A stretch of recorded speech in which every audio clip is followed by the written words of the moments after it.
Hello students, एडुमन channel पर आप सबका बहुत बहुत स्वागत है। हम पढ़ रहे थे chapter 8 design for fabric and apparel. इसके अंदर हमने इसका इंट्रोडक्शन देख लिया था। उसके बाद में जो बेसिक कॉन्सेप्ट है उसमें डिज़ाइन एनालिसिस, डिज़ाइन कितने तरह का होता है, स्ट्रक्चर और अप्लाइड, ये हमने पढ़ लिया था। उसके बाद में एलिमेंट्स ऑफ डिज़ाइन और प्रिंसिपल्स ऑफ डिज़ाइन कौन कौन से होते हैं, इनके नेम हमने देख लिए थे। और एलिमेंट्स ऑफ डिज़ाइन में जो फर्स्ट एलिमेंट है कलर, उसके बारे में हमने पढ़ लिया था, कलर क्या होता है और कलर थ्योरी क्या होती है। उसके बाद में ह्यू क्या है, ब्राइटनेस क्या है और क्रोमा और वैल्यू क्या है। देन हमने मुंसेल की जो कलर व्हील है उसको भी हमने पढ़ लिया था। उसके बाद में हमने पढ़ लिया था कि जो ग्रे स्केल है वो क्या होता है और शेड और टिंट क्या होता है। यहाँ तक हम पढ़ चुके थे। उसके बाद में हमने जो पेंटोन कलर चार्ट है वो भी पढ़ लिया था। उसके बाद में जो डाइंग है फाइबर स्टेज पे, यार्न स्टेज, फैब्रिक स्टेज पे, इसके बारे में भी हम पढ़ चुके हैं। अब नेक्स्ट हम पढ़ेंगे कलर स्कीम्स और कलर हार्मनीज। चलिए आज का सेशन शुरू करते हैं। अपनी बुक और अपनी पेंसिल साथ में लेकर बैठिएगा ताकि जो भी इम्पोर्टेंट चीज़ें हैं उनको आप अंडरलाइन कर सको और इम्पोर्टेंट मार्क कर सको। क्योंकि स्टूडेंट्स अब अक्टूबर आ गया है, नवंबर, दिसंबर में आपके हाफ़ ईयरली एग्ज़ाम्स है और हाफ़ ईयरली एग्ज़ाम्स में बोर्ड क्लासेज का सिलेबस 100% आता है। और उसके बाद में आपके दिसंबर के बाद में जनवरी और फरवरी मार्च में आपके ईयरली एग्ज़ाम शुरू हो जाते हैं। इसलिए आप लोग अपनी तैयारी को बहुत ज़्यादा मजबूत बनाओ और इसके लिए मैं आपके साथ हूँ। और मैं जो मेरा प्रयास है उसमें अगर आप लोग भी प्रयास करेंगे तो निश्चित ही आप बहुत अच्छे मार्क्स से अपने जो सब्जेक्ट है उसको स्ट्रॉन्ग कर पाएंगे। तो चलिए शुरू करते हैं कलर स्कीम्स और colour harmonies. Certain basic colour schemes are used as guides for combining colours. कुछ बेसिक जो कलर स्कीम्स होती है उसको हम यूज करते हैं कलर्स को कंबाइन करने के लिए। A colour scheme merely suggest that the hues that can be combined. एक जो कलर स्कीम होती है वो हमें सजेस्ट करती है कि जो ह्यूज होते हैं उनको हम किस तरह से कंबाइन कर सकते हैं। ह्यूज हम किसको कहते हैं, जो भी कलर का नेम होता है, जैसे रेड, येलो, ग्रीन, ब्राउन, ये सारे क्या है ह्यूज। तो कलर स्कीम क्या करती है, वो हमें सजेस्ट करती है किस चीज़ के लिए, कि जो ह्यूज है उसको किस तरह से कंबाइन किया जा सकता है। The values and intensity of the hue and the quantities of each to be used are the decisions taken by the designer or the consumer. और इसके साथ ही साथ जो ह्यूज को कैसे कंबाइन कर सकते हैं और जो हमारी वैल्यूज और इंटेंसिटी क्या होती है। वैल्यूज और इंटेंसिटी हमने बात की थी कि जो कलर होता है उसकी वैल्यू और इंटेंसिटी। वैल्यू, जो वाइट कलर है उसकी वैल्यू कितनी होती है 10, और जो ब्लैक कलर होता है उसकी वैल्यू होती है 0। तो हमने देखा था कि जो वाइट कलर है उसकी वैल्यू सबसे ज़्यादा होती है और ब्लैक कलर की वैल्यू सबसे कम होती है, और ग्रे कलर की वैल्यू जो है वो वाइट से ज़्यादा और ब्लैक से कम होती है। तो जो वैल्यूज़ और इंटेंसिटी है ह्यू की, उसकी क्वांटिटी और उसको किस तरह से हमें यूज करना है, यानी कि जो डिज़ाइनर है और जो कंज्यूमर है वो इसको किस तरह से यूज करेगा, इसके लिए जो कलर स्कीम है वो हमें हेल्प करती है। Colour schemes are best studied with reference to the colour wheel. और कलर स्कीम को अगर हमें समझना है तो उसके लिए हमें कलर व्हील की स्टडी करनी पड़ेगी। कलर व्हील क्या होती है उसके बारे में हम देखते हैं। Colour schemes can be discussed in 2 group, related and contrasting. जो कलर स्कीम्स होती है उसको हम 2 ग्रुप में डिस्कस करते हैं, एक रिलेटेड कलर व्हील और दूसरी contrast colour schemes. Related schemes have at least 1 hue in common. Related, जैसा कि नाम से पता चल रहा है, रिलेटेड यानी कि संबंधित। जो संबंधित है यानी कि एक सिंगल कलर से संबंधित कलर स्कीम, उसको हम क्या कहेंगे, रिलेटेड स्कीम्स। कॉन्ट्रास्ट का मतलब क्या होता है, अपोजिट। तो हम बात करते हैं रिलेटेड स्कीम्स की। यहाँ पर हम एटलीस्ट एक ह्यू लेंगे, एक ह्यू कॉमन होगा। जैसे मान लो हमने रेड ले लिया तो रेड कॉमन होगा, हमने ब्लू ले लिया तो उसमें जितनी भी कलर स्कीम बनेंगी उसमें ब्लू कलर जो है वो कॉमन होगा। तो अब हम एक एक करके देखते हैं। सबसे पहले मोनोक्रोमेटिक हार्मनी। मोनोक्रोमेटिक, जहाँ पर भी मोनो वर्ड आता है, मोनो का मतलब होता है सिंगल। मोनो का मतलब क्या होता है, सिंगल। क्रोमेटिक क्रोमा जहाँ भी आ जाता है उसका मतलब होता है कलर, यानी कि मोनोक्रोमेटिक यानी कि single colour.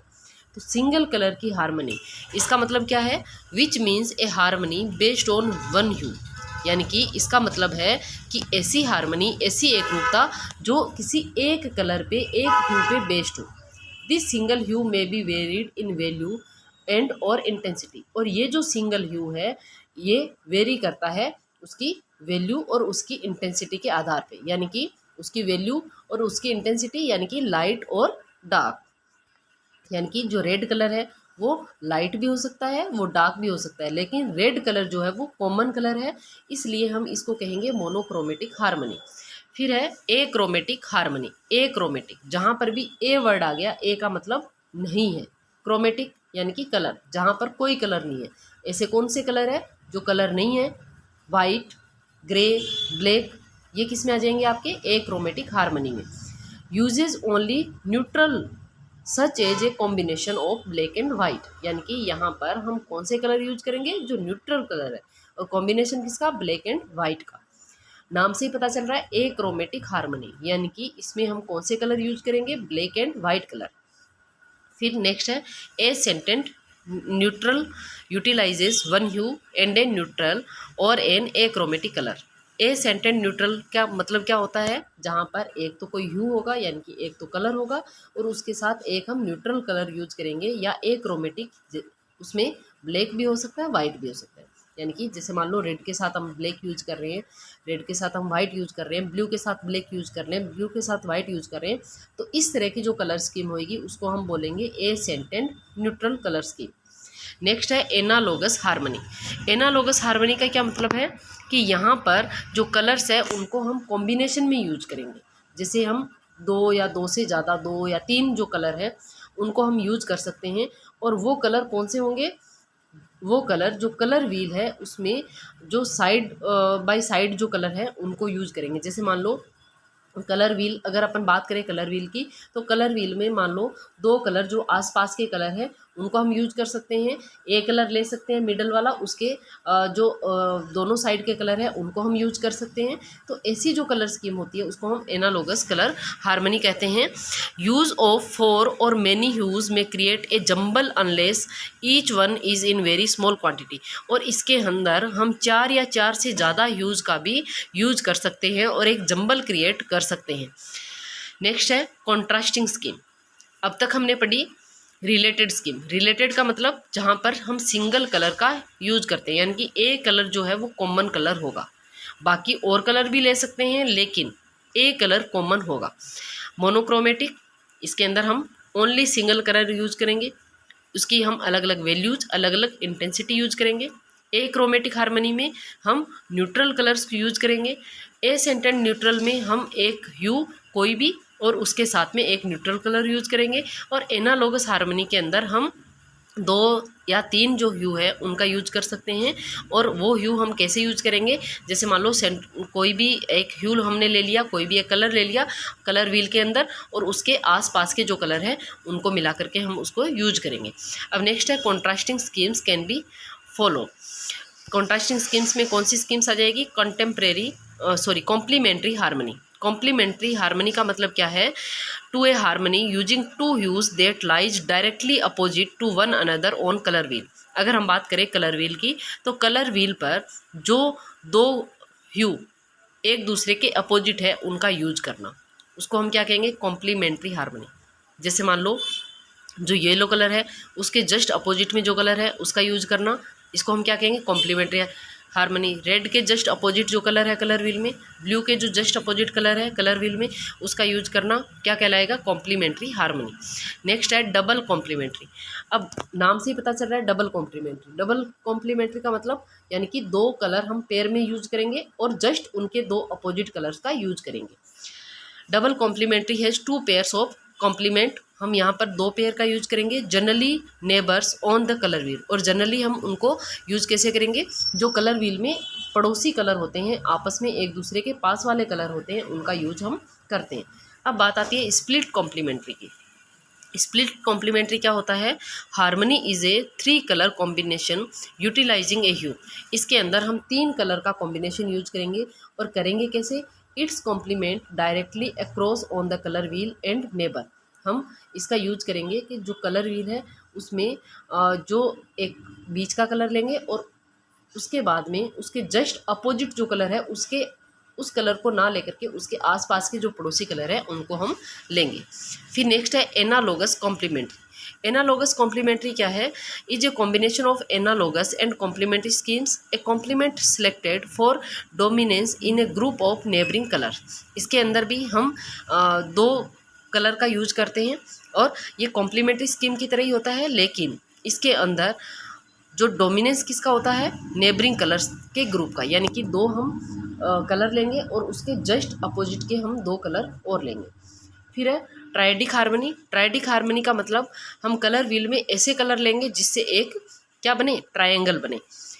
Is a combination of 3 huge that lies equi distance from one another on the colour wheel, यानी कि वो कलर व्हील में एक दूसरे से इक्वल डिस्टेंस पे होने चाहिए। अब नेक्स्ट है texture. Texture is the sensory impression of sight and touch and refer to the tactile and visual qualities of the material. Texture, बात आती है टेक्सचर की, इसको हम हिंदी में बुनावट कहते हैं।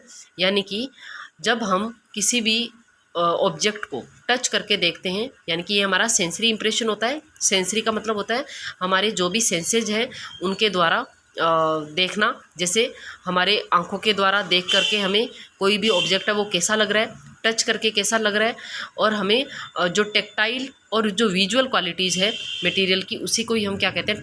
टेक्सचर। टेक्टाइल का मतलब टच करके जो फील होता है और विजुअल का मतलब देख करके जो फील होता है। Each material has a distinctive texture.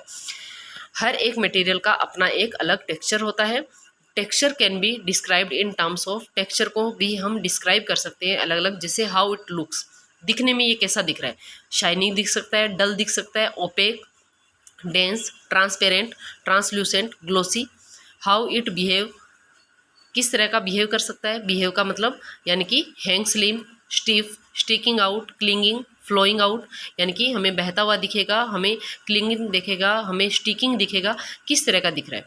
और हाउ इट फील्स, हमें टच करने पर कैसा फील हो रहा है। Soft, crisp, harsh, smooth, rough, coarse, grainy and pebbly. Pebbly होता है जैसे पत्थरनुमा।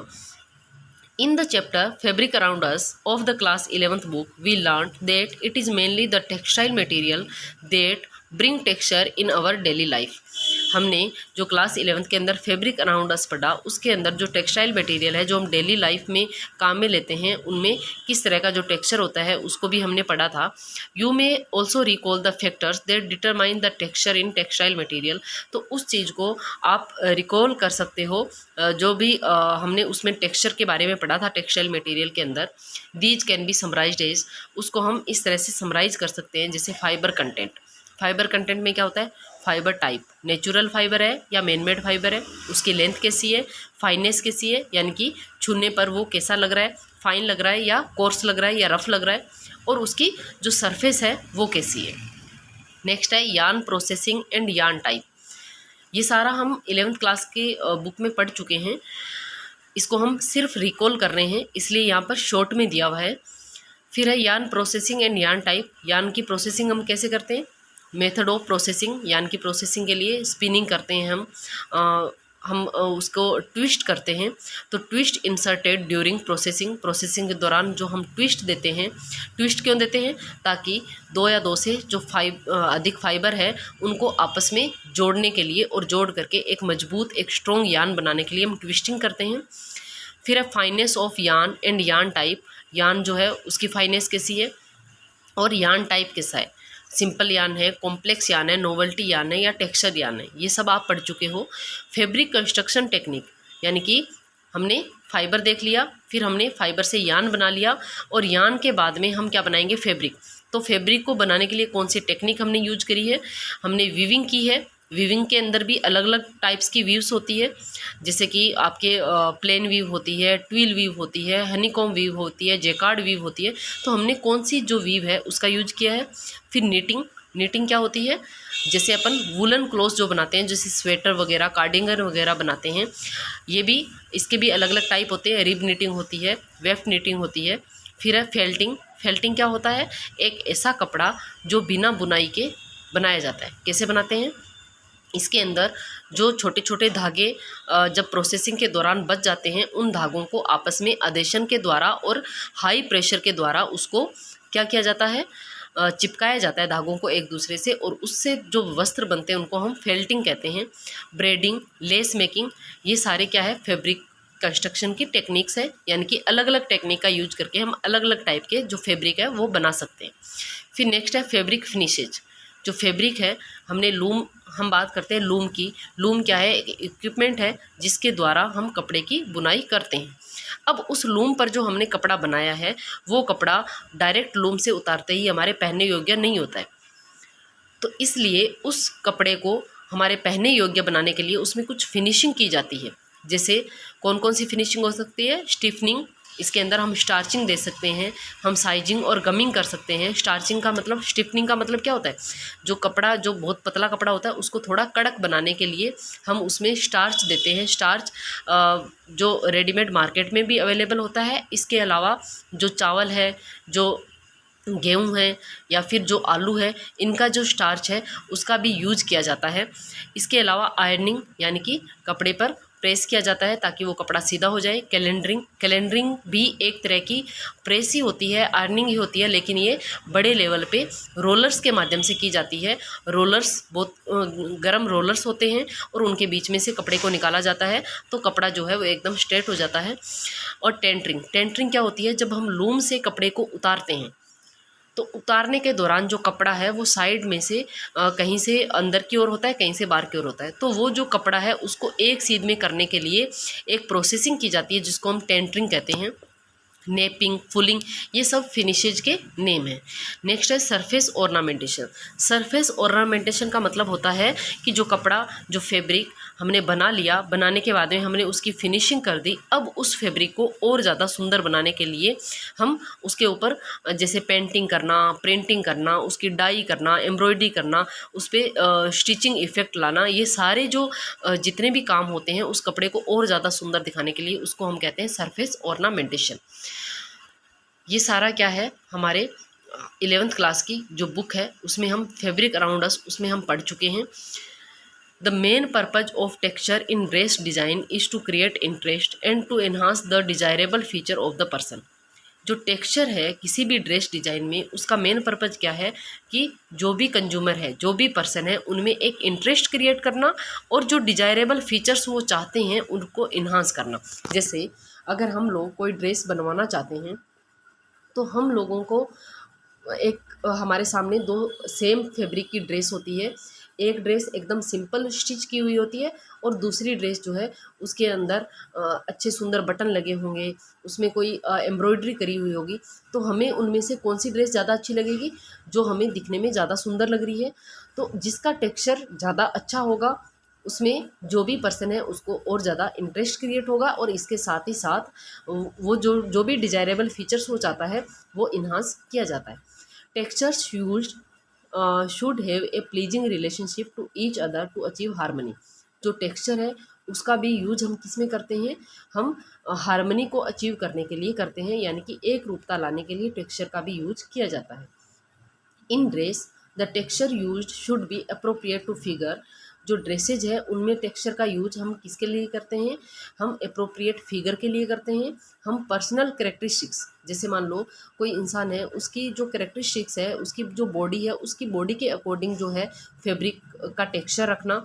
शिलोट और form of costume and occasion, और हम कॉस्ट्यूम का भी ध्यान रखेंगे और कौन से ओकेजन में किस तरह की ड्रेस पहननी है उसका भी हम ध्यान रखेंगे। तो ये सारी जो चीज़ें हैं, ये जो टेक्सचर है ड्रेस में, इसके लिए यूज किया जाता है। नेक्स्ट है लाइन। अब तक हमने क्या पढ़ा? हमने एलिमेंट्स ऑफ डिज़ाइन के अंदर हमने पढ़ लिया कलर, कलर के अंदर हमने पढ़ लिया कलर स्कीम, कलर व्हील क्या होती है, कलर स्कीम क्या होती है। इसके अलावा हमने पढ़ा टेक्सचर, टेक्सचर क्या होता है और टेक्सचर के अंदर कौन कौन सी चीज़ें आती है। टेक्सचर एक हमारी जो सेंसरी इंप्रेशन होता है, जो हमें देखने से या छूने से जैसा भी कोई भी ऑब्जेक्ट है वो फील होता है, तो उसी को ही हम क्या कहते हैं? उसका टेक्सचर कहते हैं। उसके अलावा नेक्स्ट हम पढ़ेंगे अब लाइन। लाइन क्या है और लाइन का क्या यूज है। टेक्सटाइल के अंदर। Line is defined as a mark that connects two points. Line जो है वो एक ऐसा मार्क है जो दो पॉइंट को कनेक्ट करता है। यानी कि हम बचपन में जब थर्ड फोर्थ क्लास में मैथ पढ़ते हैं तो उस टाइम हमें एक डेफिनेशन पढ़ाई जाती है लाइन की, कि जो दो पॉइंट्स हैं उनको जोड़ने वाली जो एक सरल रेखा होती है उसको हम क्या कहते हैं, लाइन कहते हैं। तो लाइन क्या है, दो पॉइंट्स को कनेक्ट करने वाला एक मार्क है। It has a beginning and an end, इसका एक बिगनिंग पॉइंट होता है और एक एंड पॉइंट होता है। It can also be formed as the outline of an object, और ये किसी भी ऑब्जेक्ट की आउटलाइन के लिए यूज में आता है, उसको शेप देने के लिए या उसको फॉर्म देने के लिए भी लाइन का यूज किया जाता है। Line is use to define the shape और different parts of the silhouette of a design. और जो लाइन है उसका यूज और किसके लिए किया जाता है, जो भी डिजाइन है उसका जो शिलोट वाला पार्ट है या फिर डिफरेंट जो पार्ट्स होते हैं, जो शेप्स होते हैं, उनको डिफाइन करने के लिए भी लाइन का यूज किया जाता है। As an element of design it indicate the shape of things. एक एलिमेंट ऑफ डिजाइन के हिसाब से अगर हम लाइन को देखें तो लाइन क्या करता है, किसी भी चीज़ की या किसी भी थिंग की, किसी भी ऑब्जेक्ट की शेप को इंडिकेट करता है। प्रोवाइड मूवमेंट, मूवमेंट प्रोवाइड करवाता है, और इसके अलावा जो डायरेक्शन है उसको भी निश्चित करता है, जो दिशा है उसको भी निश्चित करता है। जैसे कोई भी ड्रेस है उसमें अगर हमें खड़ी लाइनें देखने को मिलती है तो हम क्या कहेंगे, ये लाइनें जो है वो ऊपर से नीचे की ओर जा रही है, तो ये क्या है, एक तरह की डायरेक्शन को डिटरमाइन करता है। इसके अलावा मूवमेंट प्रोवाइड कैसे करवाता है, जैसे कोई खड़ी लाइन है तो हमारी आइज है वो अपने आप ही ऊपर से नीचे की ओर जाएगी। अगर कोई आड़ी लाइनें हैं, हॉरिजॉन्टल जो लाइन है, तो हमारी जो आइज है वो अपने आप ही जो लाइन है उसकी तरफ हॉरिजॉन्टल शेप में मूवमेंट करेगी। Line and shape are two elements. Line और शेप जो है वो दो अलग अलग एलिमेंट है, which together create the pattern और प्लान ऑफ एवरी डिज़ाइन। लेकिन ये दोनों आपस में मिल करके कोई एक पैटर्न क्रिएट करते हैं किसी भी डिज़ाइन में। यानी कि कोई भी डिज़ाइन अगर हमें बनाना है तो जो लाइन है, लाइन किसको क्रिएट करेगी, शेप को क्रिएट करेगी, और लाइन और शेप मिल करके जो डिज़ाइन है उसको क्रिएट करते हैं। Every decorative details on all article we see or use in a combination of lines and shape. हर एक जो डेकोरेटिव डिटेल है किसी भी आर्टिकल की, उसमें हम क्या देखते हैं, हम लाइन और शेप का कॉम्बिनेशन देखते हैं। यानी कि हम लाइन और शेप को कंबाइन करके यूज करते हैं तो हमें बहुत सारे जो डेकोरेटिव डिज़ाइंस है वो देखने को मिलते हैं। जो लाइंस है वो कितने तरह की होती है, types of line. There are two basic types of line, the straight line and the curved line. Straight line, वो स्ट्रेट लाइन वर्टिकल भी हो सकती है, ओरिजेंटल भी हो सकती है, डायगोनल भी हो सकती है। और कर्व्ड लाइन का मतलब होता है जो लाइन मुड़ी हुई होती है। यानी कि जैसे अगर हम बात करें एक सर्कल की, तो सर्कल के अंदर जो लाइंस यूज होती है वो कर्व्ड लाइन यूज होती है। अब बात करते हैं स्ट्रेट लाइन की। The straight line is a rigid unbroken line. जो स्ट्रेट लाइन है वो रिजिड होती है और अनब्रोकन होती है, यानी कि वो कहीं से भी ब्रोकन नहीं होती है, सीधी जो लाइन होती है। Straight lines create different effects depending on their direction. जो स्ट्रेट लाइन होती है उनका अलग अलग इफ़ेक्ट होता है और वो डिपेंड करता है उनकी डायरेक्शन पे। जैसे जो वर्टिकल लाइंस है उनकी डायरेक्शन के हिसाब से उसका इफ़ेक्ट अलग आएगा, जो हॉरिजॉन्टल लाइन है उसका इफ़ेक्ट अलग आएगा, और जो डायगोनल लाइन है उनका इफ़ेक्ट अलग आएगा। They can also express mood, और इससे जो लाइंस है उनकी डायरेक्शन से जो मूड है उसका एक्सप्रेशन होता है। अब बात आती है बच्चों यहाँ पर कि कौन कौन से इम्पोर्टेंट क्वेश्चन यहाँ से बन सकते हैं। तो यहाँ से इम्पोर्टेंट क्वेश्चन, एक तो हमने कलर व्हील और कलर स्कीम देखी थी, वहाँ से आपके इम्पोर्टेंट क्वेश्चन बन सकते हैं। इसके अलावा जो लाइन है यहाँ से आपके इम्पोर्टेंट क्वेश्चन यहाँ से बन सकता है कि लाइन कितने तरह की होती है, स्ट्रेट लाइन और कर्व्ड लाइन। अब उसके अंदर जो लाइन है वो अलग अलग लाइन अलग अलग मूड एक्सप्रेस करती है। तो यहाँ से आपके बहुत इंपॉर्टेंट क्वेश्चन बन सकते हैं, इनको बहुत ध्यान से देखना और इनको अंडरलाइन करना और इम्पोर्टेंट मार्क करना। सबसे पहले हम पढ़ेंगे वर्टिकल लाइन के बारे में। Vertical line stress up and down movement. Vertical line जो होती है वो उसका मूवमेंट अप एंड डाउन हो सकता है। emphasize height and give the effect that is severe dignified and reserve. यहाँ से आपके क्वेश्चन आता है कि जो वर्टिकल लाइन है वो कैसा इफेक्ट देता है। तो वर्टिकल लाइन हमें severe, dignified and reserved effect देता है। इसको अंडरलाइन कर लो, ये आपके क्वेश्चन आ सकता है, फिलअप्स में आ सकता है, ऑब्जेक्टिव जो क्वेश्चन मल्टीपल चॉइस वाले होते हैं या ट्रू फॉल्स में आ सकता है। नेक्स्ट है horizontal line. Horizontal line stage side to side movement and create a illusion of width. जो हॉरिजॉन्टल लाइन होती है उसका मूवमेंट कैसा होता है, उसका मूवमेंट होता है एकदम ऐसे आड़ा, ठीक है, जिसको आड़ी लाइन हम बोलते हैं। और ये किसका आभास करवाती है, हमें विड्थ का, यानी कि ये हमें चौड़ाई का आभास करवाती है। जबकि वर्टिकल लाइन हमें किसका आभास करवाती है, हाइट का। Since they repeat the ground line they give a stable and Placid effect. और ये जो लाइन है ये हमें कैसा इफेक्ट देती है, स्टेबल एंड प्लेसिड इफेक्ट, क्योंकि ये लाइंस जो है वो आड़ी लाइन होती है। और आड़ी लाइन जब हम देखते हैं तो हमें रेस्ट की जो फीलिंग है वो आती है, इसलिए ये स्टेबल इफेक्ट और प्लेसिड इफेक्ट हमें देती है। नेक्स्ट है ऑब्लिक और डायगोनल लाइंस। ऑब्लिक और डायगोनल लाइंस का मतलब तिरछी लाइन। और decrease width and height depending on degree and direction of angle. ये विड्थ और हाइट को डिक्रीज भी कर सकती है और इंक्रीज भी, यानी कि जब हम इन लाइंस को देखेंगे तो हमें कई बार जो विड्थ है वो बढ़ी हुई दिखाई देगी, कई बार घटती हुई, कई बार हाइट हमें बढ़ती हुई दिखाई देगी, कई बार घटती हुई। ये डिपेंड किस पे करेगा, ये डिग्री और डायरेक्शन ऑफ एंगल पे, यानी कि वो जो लाइंस है, जो डायगोनल लाइंस है, उनका एंगल किस तरह का है उस पर डिपेंड करेगा। They can create an active, startling and dramatic effect. और ये जो लाइंस है वो कैसा इफेक्ट क्रिएट करती है, एक्टिव, स्टारलिंग और ड्रामेटिक इफेक्ट क्रिएट करती है। ये तीनों ही जो इफेक्ट वाली चीज़ें हैं ये आपके बहुत इंपॉर्टेंट है, बहुत काम की है, ये आपके एग्जाम में पूछी जा सकती है। नेक्स्ट है कर्व्ड लाइन। कर्व्ड लाइन क्या होती है, the curved lines is one with any degree of roundness. जो कर्व्ड लाइन होती है वो राउंडनेस होती है, यानी कि मैंने पहले ही बताया था आपको, जो सर्कल होता है, सर्कल में जो लाइंस यूज होती है उनको हम कर्व्ड लाइन बोलते हैं। The curved line can be a simple arc और ए कॉम्प्लिकेटेड फ्री हैंड कर्व। जो कर्व लाइन होती है उससे हम एक सिंपल आर्क बना सकते हैं, यानी कि एक सिंपल गोला बना सकते हैं, या फिर फ्री हैंड एक कॉम्प्लिकेटेड हैंड कर्व बना सकते हैं। The degree of roundness determine the curve. और जो डिग्री ऑफ राउंडनेस है उसी से हम कर्व को डिटरमाइन करते हैं, यानी कि हमने छोटा कर्व बनाया है, बड़ा कर्व बनाया है, या किस तरह का कर्व बनाया है।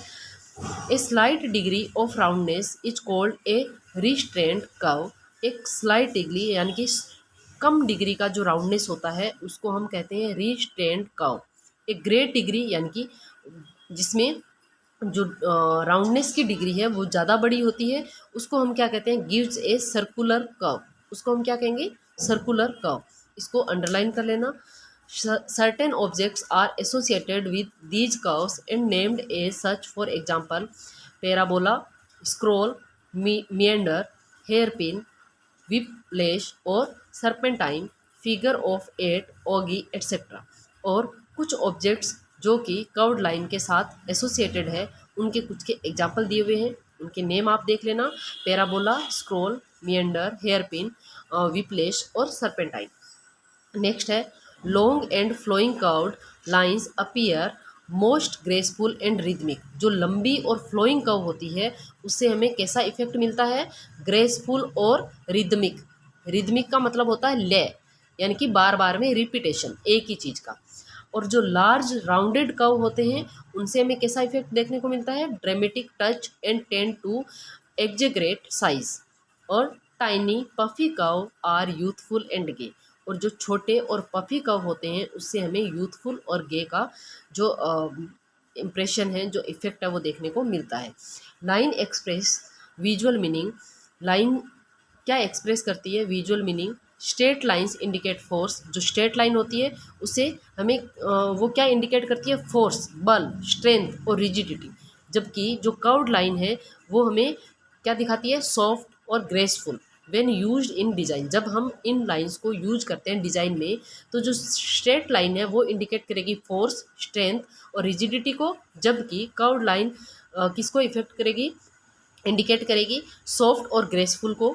It straight lines are more dominant जो स्ट्रेट लाइन है वो ज़्यादा डोमिनेट होती है। The design effect is masculine, यानी कि जो स्ट्रेट लाइन के डिजाइन है वो मोस्टली किस में देखने को मिलते हैं, जो मस्कुलाइन डिजाइंस होते हैं, यानी कि जो पुरुष को दिखाते हैं।